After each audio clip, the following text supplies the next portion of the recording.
ভৌগোলিকভাবে বড় ভূমিকম্পের ঝুঁকিতে বাংলাদেশ, তবে তা দিনক্ষণ দিয়ে বিবেচনার সুযোগ নেই বলছেন ভূতত্ত্ববিদরা। এর জন্য মনস্তাত্ত্বিক প্রস্তুতির পাশাপাশি অবকাঠামোগত উন্নয়নের জোর তাগিদ তাদের। অনাকাঙ্ক্ষিত ক্ষতি এড়াতে দিচ্ছেন রেড ক্রিসেন্টের মতো প্রতিষ্ঠানের আওতা বাড়ানোর পরামর্শ। রিপোর্ট মামুন আবদুল্লাহর। ভূমিকম্প গেল ২১ নভেম্বর শুক্রবার ছুটির আমেজের মধ্যেই কেঁপে ওঠে সারা দেশ।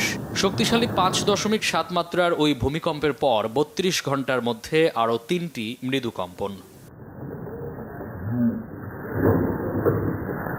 বাংলাদেশের ভৌগোলিক অবস্থান ইন্ডিয়ান, বার্মিজ এবং ইউরেশিয়ান প্লেটের সংযোগস্থলের কাছাকাছি হওয়ায় এখানে ভূমিকম্পের ঝুঁকি সবসময়ই বেশি। ভূতত্ত্ববিদরা বলছেন, ছোট ছোট ভূমিকম্প স্বাভাবিক হলেও তা বড় ভূমিকম্পের ঝুঁকি বাড়ায়। তবে এখনই নির্ধারিত সময় বলা যৌক্তিক নয়। এই ইন্ডিয়ান প্লেটের পশ্চিম অংশ আর বার্মা প্লেটের উত্তর পূর্বাংশ ঘর্ষণ হচ্ছে, আর সাবডাকশন হচ্ছে, একটা নিচে একটা ঢুকে যাচ্ছে। ইন্ডিয়ান প্লেটটা বাকি ভাগ করে নিচে চলে যাচ্ছে।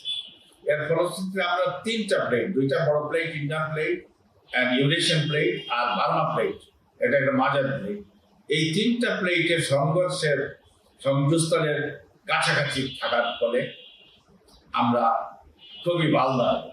এক সময় কিন্তু বাংলাদেশ ছিল 3টা সিসমিক জোনে বিভক্ত, কিন্তু 2020-র পর থেকে বাংলাদেশে এখন সিসমিক জোন 4টা। তার মানে হচ্ছে ভূমিকম্পের প্রবণতা বেড়ে যাচ্ছে।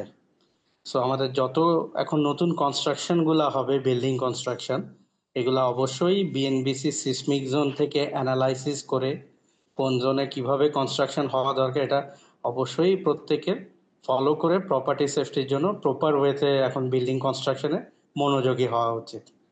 ভূমিকম্প এড়ানো না গেলেও ভূমিকম্প পরবর্তী বড় ক্ষতি এড়াতে রেড ক্রিসেন্টের মতো প্রতিষ্ঠানগুলোকে আরও কার্যকর করার আহ্বান এই বিশ্লেষকের।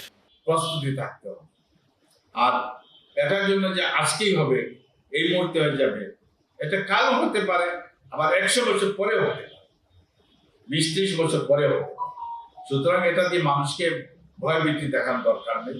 প্রিপেয়ারনেসে আরেকটা থাকতে হবে আমাদের, যে রেড ক্রিসেন্টের মতো সোসাইটিগুলোকে শক্তিশালী স্ট্রেংথেন।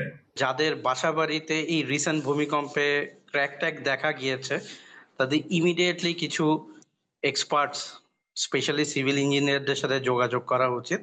কারণ হচ্ছে ক্র্যাকগুলা থেকে বাইরে থেকে বোঝা যায় না আসলে বিল্ডিং এর কনস্ট্রাকশনের কি অবস্থা।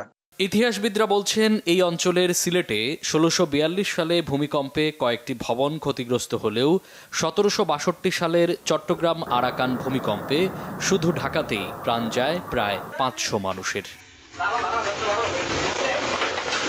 মামুন আবদুল্লাহ, বাংলা ভিশন, ঢাকা।